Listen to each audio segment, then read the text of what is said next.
क्या हाल है आप सबके? सब बढ़िया। चलिए स्टार्ट करते हैं हम सर्वनाम।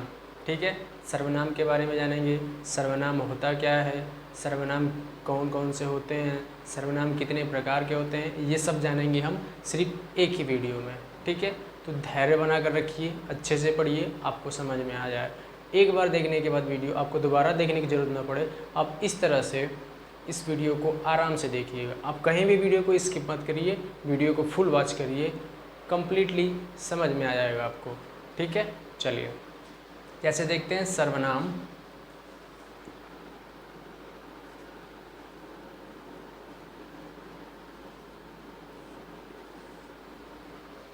अगर हम बात करें सर्वनाम कहते किसे हैं, सर्वनाम सर्वनाम की दोस्त कई परिभाषा बन सकती है। जैसे सर्वनाम को हम कह सकते हैं सबका नाम, जो सब नामों के बदले प्रयुक्त होता है। जो भी शब्द सब नाम के बदले प्रयुक्त होता है उसी को हम क्या कहते हैं, सर्वनाम कहते हैं। और ये संज्ञा पदों के स्थान पर प्रयुक्त होते हैं। संज्ञा पदों के स्थान पर, संज्ञा पदों के स्थान पर इनका प्रयोग हम करते हैं सर्वनाम का। और संज्ञा की पुनरावृत्ति रोकने हेतु, संज्ञा की पुनरावृत्ति रोकने हेतु, संज्ञा की पुनरावृत्ति रोकने हेतु हम सर्वनाम का प्रयोग करते हैं। इसका मतलब क्या है, जैसे जो संज्ञा है उसका प्रयोग दोबारा ना हो, इसी को रोकने के लिए हम उसी के स्थान पर, संज्ञा के स्थान पर हम सर्वनाम का प्रयोग करते हैं। ठीक है, जैसे भी हम लोग आगे समझेंगे। जैसे उदाहरण देखते हैं, राम स्कूल नहीं जा रहा है। राम स्कूल नहीं जा रहा है क्योंकि वह बीमार है। राम स्कूल नहीं जा रहा है क्योंकि वह बीमार है। तो दोस्त इस वाक्य में जो वह का प्रयोग हुआ है वह किसके लिए प्रयोग हुआ है? राम के लिए। ठीक है, कौन नहीं स्कूल जा रहा है? भाई राम बीमार है, राम नहीं स्कूल जा रहा है, इसी की बात हो रही है। तो इसकी जगह ये क्या है, ये एक सर्वनाम है। वह जो है वह क्या है, सर्वनाम। तो हुआ ना प्रयोग। जहाँ पे हम ये भी लिख सकते थे प्रश्न में, राम स्कूल नहीं जा रहा है क्योंकि राम बीमार है। राम स्कूल नहीं जा रहा है क्योंकि राम बीमार है। लेकिन हमने यहाँ क्या लिखा, हमने लिखा कि राम स्कूल नहीं जा रहा है क्योंकि वह बीमार है। वह मतलब राम बीमार है। ठीक है, आप ये समझ गए। चलिए आगे देखते हैं।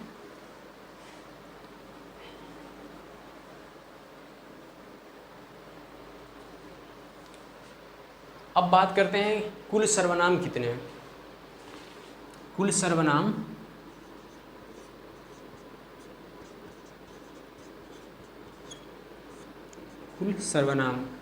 अगर हम कुल सर्वनाम की बात करें तो कुल सर्वनाम कितने? 11। कितने? 11। कौन कौन से? मैं, तुम, आप, यह, वह, जो, सो,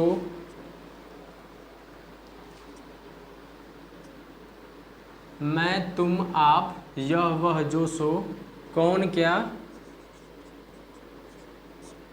कौन, क्या, कोई, कुछ। मैं, तुम, आप, यह, वह, जो, सो, कौन, क्या, कोई, कुछ। कितने हो गए? 2 2 4 2 6 तो 8 2 10 11 हो गए। 11 कुल सर्वनाम दोस्त कितने? कुल सर्वनाम 11। ठीक है, अब बात करते हैं सर्वनाम के भेद की। अब बात करते हैं हम सर्वनाम के भेद की। सर्वनाम के कुल कितने भेद? ठीक है, चलिए जगह कम में इसको मिटाना पड़ेगा, इसको मिटा देते हैं, कोई बात नहीं है।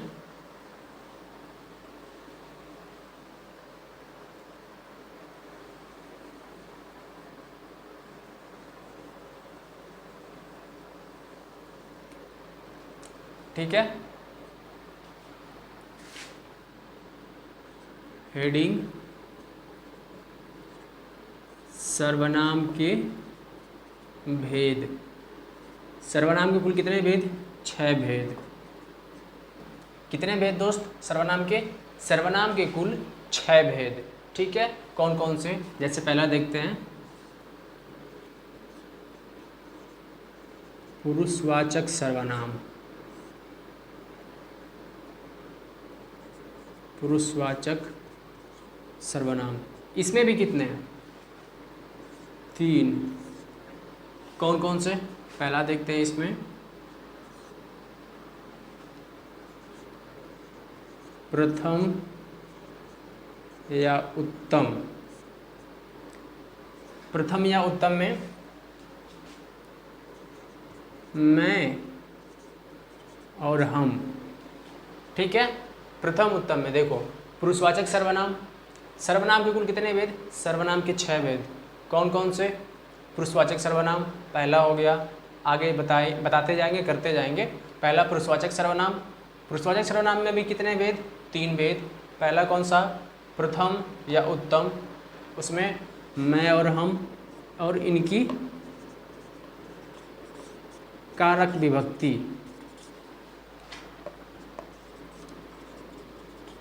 कारक विभक्ति, कारक विभक्ति समझते हैं आप लोग? कारक विभक्ति का मतलब जैसे मैं की कारक क्या हो, कारक विभक्ति क्या हो जाएगी? मेरा, मुझको, मुझसे, मुझसे, मुझे, ये सब क्या है? मैं की कारक विभक्ति है। अगर हम की बात करें, हमारा, हमको, हमने, ये सब क्या है? हम की कारक विभक्ति है। ठीक है, पुरुषवाचक सर्वनाम में 3 भेद, प्रथम या उत्तम। इसको हम कहने वाला भी बोलते हैं, जो प्रवक्ता होता है इसको हम कहने वाला भी बोलते हैं। कहने वाला, कहने वाला। और एक होता है सुनने वाला। ठीक है, ये समझ में आ गया? प्रथम पुरुष, प्रथम उत्तम, कहने वाला, मैं और हम, और इनकी कारक विभक्ति मैं, मेरा, मुझको, मुझसे, मुझे, हमसे, हमारा, हमको, हमने। ठीक है, चलिए आगे देखते हैं सेकेंड वाला। दूसरा कौन सा है? पुरुषवाचक सर्वनाम में ही दूसरा आता है मध्यम। मध्यम, मध्यम में कौन कौन सा? तुम, तू, आप। तुम, तू और आप। ठीक है, और साथ में इनकी कारक विभक्ति भी, इनकी कारक विभक्ति, साथ में इनकी भी कारक विभक्ति आती है। जैसे तुम का क्या हो जाएगा? तुमने, तुमको,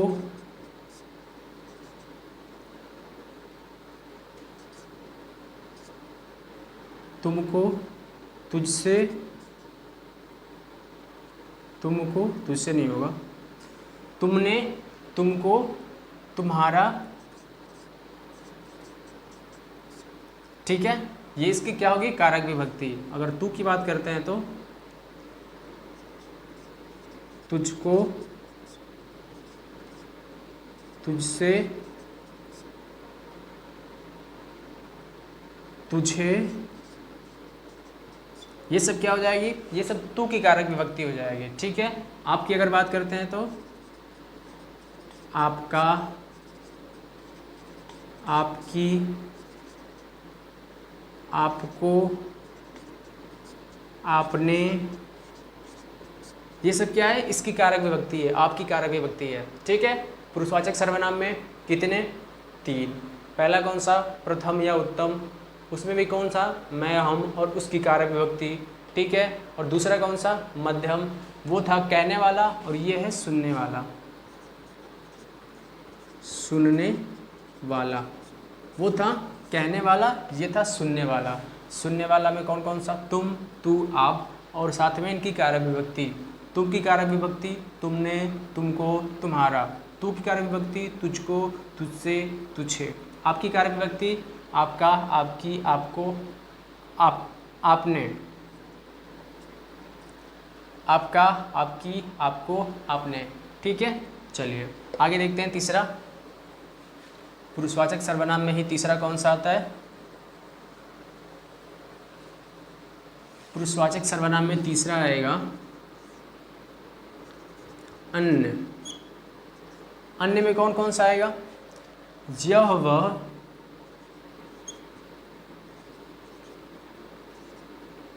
ये वे वो, यह वह, ये वे वो, और साथ में इनकी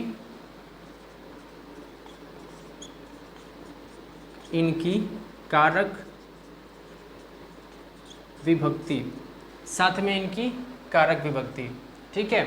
अन्य में क्या आएगा, अन्य मतलब पहला हो गया कहने वाला, दूसरा सुनने वाला, तीसरा अन्य, जो अन्य पुरुष होता है उसकी बात कर रहा है। ठीक है, यह वह, ये वे वो, और इनकी कारक विभक्ति। इनकी कारक विभक्ति जैसे यह की कारक विभक्ति क्या हो जाएगा, इसका या इसकी। वह की कारक विभक्ति, वह की कारक विभक्ति हो जाएगा उसका या फिर उसकी। और ये की कारक विभक्ति क्या हो जाएगा, ये की कारक विभक्ति हो जाएगा इन्होंने, और वो की कारक विभक्ति हो जाएगा उन्होंने, उन्होंने। इनका हम प्रयोग करते हैं दोस्त किसी व्यक्ति के नाम के बदले, किसी, इनका प्रयोग हम, ये जो है हमारे चार ना, यह वह, ये वो,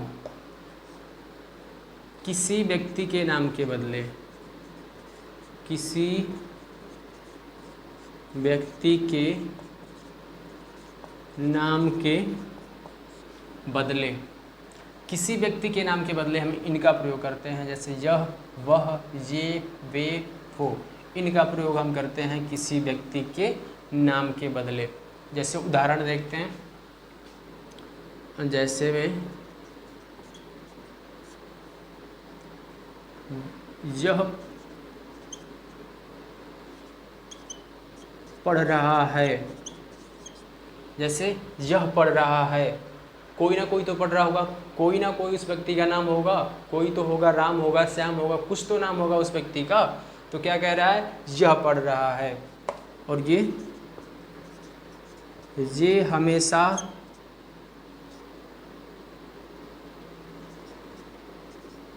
खेलते, ये हमेशा खेलते रहते हैं, ये हमेशा खेलते रहते हैं। तो आया ना किसी न किसी व्यक्ति के नाम, किसी न किसी को तो बता रहा होगा कि ये हमेशा खेलते रहते हैं, तो ये किसी व्यक्ति के नाम के बदले प्रयुक्त होता है हमारा अन्य तत्व, अन्य पुरुषवाचक सर्वनाम। ठीक है, चलिए और एक उदाहरण देखते हैं। जैसे वे मुझे बुला रहे हैं, वे मुझे बुला रहे हैं। ठीक है, वे मुझे बुला रहे हैं, वे मुझे बुला रहे हैं, किसी न कोई व्यक्ति उस इंसान को बुला रहा होगा, इसलिए वे मुझे बुला रहे हैं ये किसी व्यक्ति के नाम के बदले प्रयुक्त हुआ है। आपको देखने में ही समझ में आ जा रहा है कि नहीं, ये किसी व्यक्ति के नाम के बदले प्रयुक्त हुआ है। किसी व्यक्ति का कोई भी नाम होगा उसके नाम के बदले ये प्रयुक्त हुआ है। ठीक है, चलिए ये जो सर्वनाम है, हर सर्वनाम जो होता है वो संज्ञा के स्थान पर ही प्रयुक्त होता है, लेकिन यह वह, ये वे वो जो है, इसको हम इसलिए बता रहे हैं, ये पुरुषवाचक सर्वनाम में भी होता है और निश्चयवाचक सर्वनाम में भी होता है। इसलिए हम आपको बता रहे हैं कि ये जो यहाँ पर होता है इसका प्रयोग, वह सिर्फ किसी व्यक्ति के नाम के बदले प्रयुक्त होता है। यह, ये वे जो हैं, यह वह, ये वे वो, ये जो है पुरुषवाचक सर्वनाम में भी है और किस में है, निश्चयवाचक सर्वनाम में भी है। इसलिए हम आपको बता रहे हैं चीज़ें। ठीक है, चलिए ये खत्म हुआ, पुरुषवाचक सर्वनाम खत्म हो गया। चलिए अब दूसरे नंबर पे आता है हमारा, दूसरे नंबर पे देखते हैं कौन सा है। सर्वनाम के भेद में दूसरे नंबर पर क्या आता है? दूसरे नंबर पर आता है निश्चयवाचक सर्वनाम। निश्चयवाचक सर्वनाम, निश्चयवाचक सर्वनाम। अगर दोस्त हम निश्चयवाचक के सर्वनाम की बात करते हैं तो यह क्या दर्शाता है? यह दर्शाता है कि निश्चित को दर्शाता है। किसी, यह सर्वनाम जो होता है वो किसी निश्चित को दर्शाता है। और इसमें भी कौन कौन से होते हैं? यह, वह, ये, वे, वो, यही सर्वनाम होते हैं। ठीक है, निश्चयवाचक सर्वनाम में भी यही सर्वनाम, यह, वह, ये, वे, वो, यही सर्वनाम बिल्कुल होते हैं। लेकिन इनका प्रयोग निश्चयवाचक सर्वनाम में, अब बात आती है कि हम इनको पहचानेंगे कैसे कि ये पुरुषवाचक सर्वनाम है कि निश्चयवाचक सर्वनाम है। तो दोस्त वहाँ पर क्या था, वहाँ पर जो ये सर्वनाम थे उनका प्रयोग हम कर रहे थे किसी व्यक्ति के नाम के बदले। लेकिन यहाँ पर क्या करेंगे, ये जो सर्वनाम है किसी की ओर संकेत करते हैं। ठीक है, जैसे लिख लेते हैं यहाँ पे, ये किसी की ओर संकेत करते हैं, किसी ओर संकेत करते हैं, संकेत, ये किसी ओर संकेत करते हैं। जैसे अगर मानो उदाहरण देखते हैं इसका, जैसे यह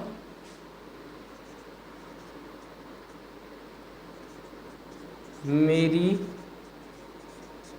बेटी है, एक निश्चितता दर्शा रहा है वो कि यह मेरी बेटी है। ये किसी व्यक्ति के नाम के बदले नहीं प्रयुक्त हुआ है। बेटी किसकी है? मेरी बेटी है। लेकिन क्या, यह मतलब किसी की ओर संकेत का काम नहीं कर रहा। जैसे यह मेरी बेटी, किसी को दिखा रहा है कि यह मेरी बेटी है, संकेत कर रहा है। ठीक है, और उदाहरण देखते हैं, जैसे ये हमारे टीम के सदस्य हैं, ये हमारे टीम के सदस्य हैं, ये हमारे टीम के सदस्य हैं। जैसे वे हमारे कॉलेज की छात्राएं, एक उदाहरण ये हो गया, वे हमारे कॉलेज की छात्राएं हैं। ठीक है, इसी तरह क्या कर रहा है, ये निश्चयवाचक सर्वनाम में इनका जो प्रयोग होता है वो किसी की ओर संकेत करता है। ठीक है, और पुरुषवाचक सर्वनाम में अगर इसका प्रयोग हुआ है तो वो किसी व्यक्ति के नाम के बदले प्रयुक्त होता है। ठीक है, इतना सा डिफरेंस आप लोगों को समझना पड़ेगा ये चीज़ें। ठीक है, चलिए अब तीसरे नंबर की बात करते हैं, सर्वनाम के भेद। सर्वनाम के भेद में तीसरे नंबर पर क्या आता है देखते हैं। जहाँ निश्चय रहेगा वहाँ निश्चय भी रहेगा। क्या आ जाएगा तीसरे नंबर पे? अनिश्चयवाचक सर्वनाम। अनिश्चयवाचक सर्वनाम, अनिश्चयवाचक सर्वनाम।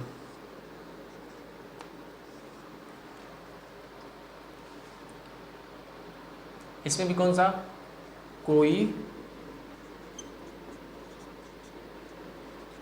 कुछ, थोड़ा। इसमें क्या होता है अनिश्चयवाचक सर्वनाम में? इसमें किसी निश्चित का बोध नहीं होता है। ठीक है, जैसे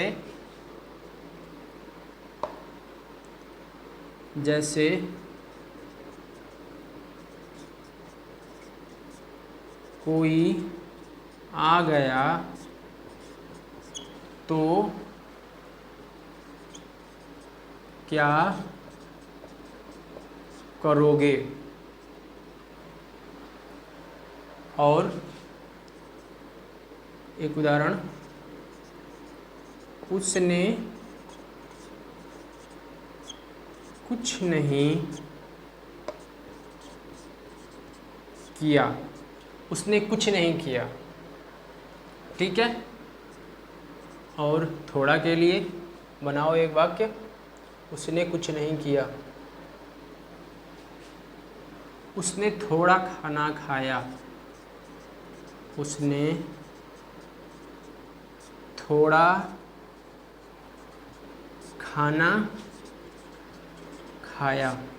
तो किसी निश्चित का बोध हो रहा है? नहीं हो रहा है, ये अनिश्चित का बोध हो रहा है। थोड़ा, कितना हमें मालूम नहीं है कि नहीं वो कितना खाना खाया। उसने कुछ नहीं किया, उसने कुछ भी नहीं किया, मतलब ना तो ज़्यादा खाया, ना तो ज़्यादा किया, ना तो कम किया, उसने कुछ भी नहीं किया। कोई आ गया तो क्या करोगे? हो रहा है किसी निश्चित का बोध, कोई आ गया, नहीं पता कौन आएगा, लेकिन कोई आ गया तो क्या करोगे?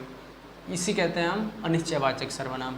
ठीक है, चलिए आगे देखते हैं हम। चौथे नंबर पे कौन सा आता है?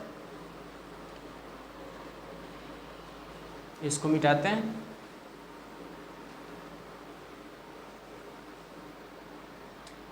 चौथे नंबर पे प्रश्नवाचक सर्वनाम।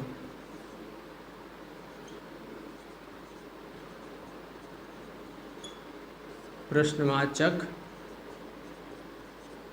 सर्वनाम। प्रश्नवाचक सर्वनाम से क्या मतलब है? साफ साफ आपको पता चल रहा है कि इसमें प्रश्न पूछेगा। ठीक है, क्या करेगा? प्रश्न पूछेगा। कौन क्या, कौन क्या। जिस भी सर्वनाम से अगर हम प्रश्न पूछने का काम करते हैं, कार्य करते हैं, उसको क्या कहते हैं? प्रश्नवाचक सर्वनाम कहते हैं। कौन क्या, जैसे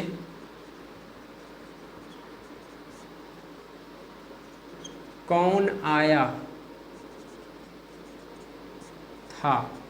जैसे कौन आया था, प्रश्न पूछ रहा है किसी से कि कौन आया था। ठीक है, फिर पूछ रहा है जैसे तुम, पता चल रहा भाई, तुम क्या कर रहे हो। तुम क्या कर रहे हो? प्रश्नवाचक सर्वनाम में प्रश्न पूछने का कार्य होता है। जैसे कौन आया था, तुम क्या कर रहे हो। ठीक है, ये सब चीज़ें आती हैं प्रश्नवाचक सर्वनाम में। ठीक है, चलिए पांचवा देखते हैं हम।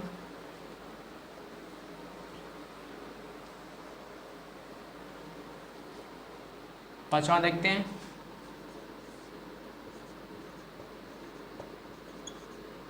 संबंधवाचक सर्वनाम।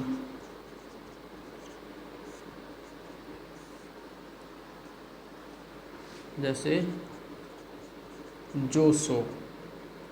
संबंधवाचक सर्वनाम में जो सो, इसमें क्या होता है? संबंधवाचक।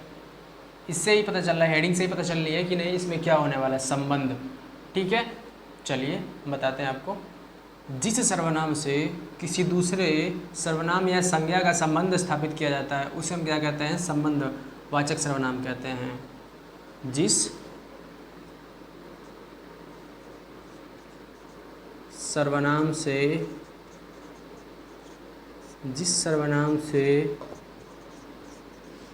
किसी दूसरे संज्ञा अथवा सर्वनाम का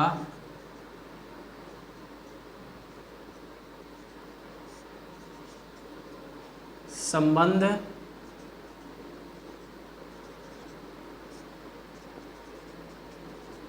स्थापित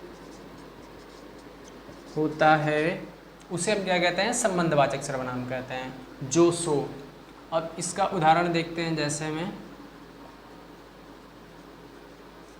जो जैसा करेगा वो वैसा भरेगा। जो जैसा करेगा वैसा भरेगा। जो जैसा करेगा वैसा भरेगा। ठीक है, जो आया है, जो आया है सो जाएगा। यह बात सत्य है। यह बात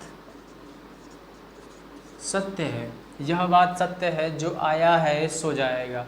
जो सो का संबंध बताता है। जिस सर्वनाम से किसी दूसरे संज्ञा अथवा सर्वनाम का संबंध स्थापित होता है उसे हम क्या कहते हैं? संबंधवाचक सर्वनाम कहते हैं। ठीक है, चलिए हो गया। अब छठवां देखते हैं।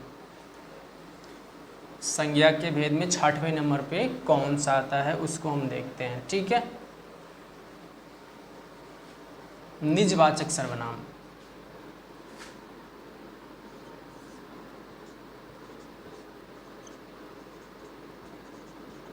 निजवाचक सर्वनाम।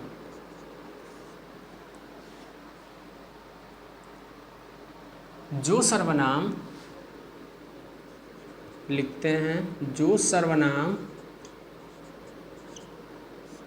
तीनों पुरुषों में, कहने वाला, सुनने वाला और अन्य में, तीनों पुरुषों में निजत्व का बोध कराए,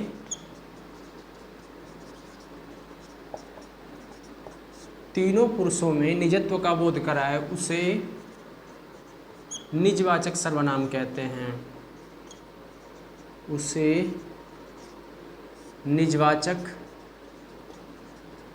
सर्वनाम कहते हैं। जैसे उदाहरण, जैसे मतलब इसमें कौन कौन सा आता है वो देखते हैं। जैसे स्वतः, खुद, आप। ठीक है, उदाहरण देखो। जैसे उदाहरण जैसे यह काम मैं खुद ही कर लूँगा। यह काम मैं खुद ही कर लूँगा। यह काम मैं खुद ही कर लूँगा। यहाँ हम स्वतः भी लिख सकते हैं, यह काम मैं स्वयं ही कर लूँगा, स्वतः ही कर लूँगा। ये सब क्या है? ये सब निजवाचक सर्वनाम है। ठीक है, जो सर्वनाम तीनों पुरुषों में निजत्व का बोध कराते हैं उसे हम निजवाचक सर्वनाम कहते हैं। स्वतः, खुद, आप, स्वयं, ये सब क्या है? ये सब एक निजवाचक सर्वनाम के उदाहरण हैं। ठीक है, जैसे यह काम मैं खुद ही कर लूँगा, मैं अपने